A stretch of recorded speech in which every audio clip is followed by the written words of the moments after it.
আমি একটা কথা ভীষণ বিশ্বাস করি, মানুষকে খুশি করার চাইতে আল্লাহকে খুশি করা অনেক বেশি সহজ।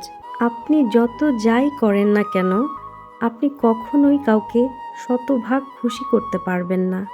কোথাও না কোথাও কমতি থেকেই যাবে, কোথাও না কোথাও একটু হলেও ঘাটতি থেকে যাবে।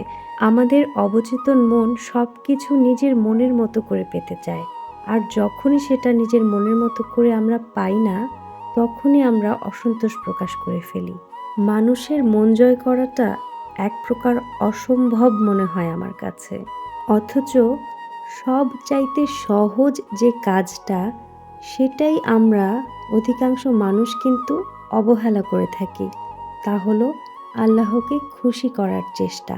আল্লাহকে খুশি করাটা এত বেশি সহজ আমার মনে হয়, সেটা আমরা ততটা এফোর্ট দেই না বলেই আমাদের কাছে অন্য সব কিছু কঠিন হয়ে যায় জীবনে। অন্যদিকে যখন আপনি আল্লাহকে খুশি করতে ব্যস্ত থাকবেন, তখন দেখবেন আপনার জীবনে যত সমস্যাই থাকুক না কেন, আপনার মনে একটা অন্যরকম প্রশান্তি কাজ করবে।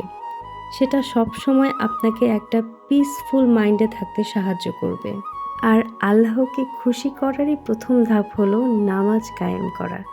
আপনাকে নামাজ পড়তেই হবে। আপনি যেই হন না কেন, মানুন আর নাই মানুন, আজ যদি আপনি মরে যান, আপনাকে দাফন করার পর আপনার প্রিয়জনেরা কিছুটা সময় আপনার জন্য শোক পালন করবে, তারপর যে যার স্বাভাবিক জীবনে ফিরে যাবে। কবরের ওই অন্ধকার ঘরটাতে আপনাকেই একা থাকতে হবে।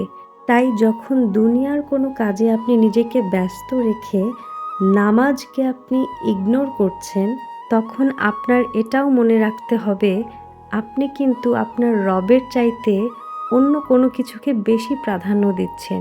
এটা যে কত বড় ধৃষ্টতা, এটা যদি আমরা একটু অনুধাবন করার চেষ্টা করি, তাহলে হয়তো আমরা শয়তানের ফিতনা থেকে বেঁচে থাকতে পারবো। কারণ রবের সন্তুষ্টির চাইতে প্রশান্তি আর কোনো কিছুতেই নেই।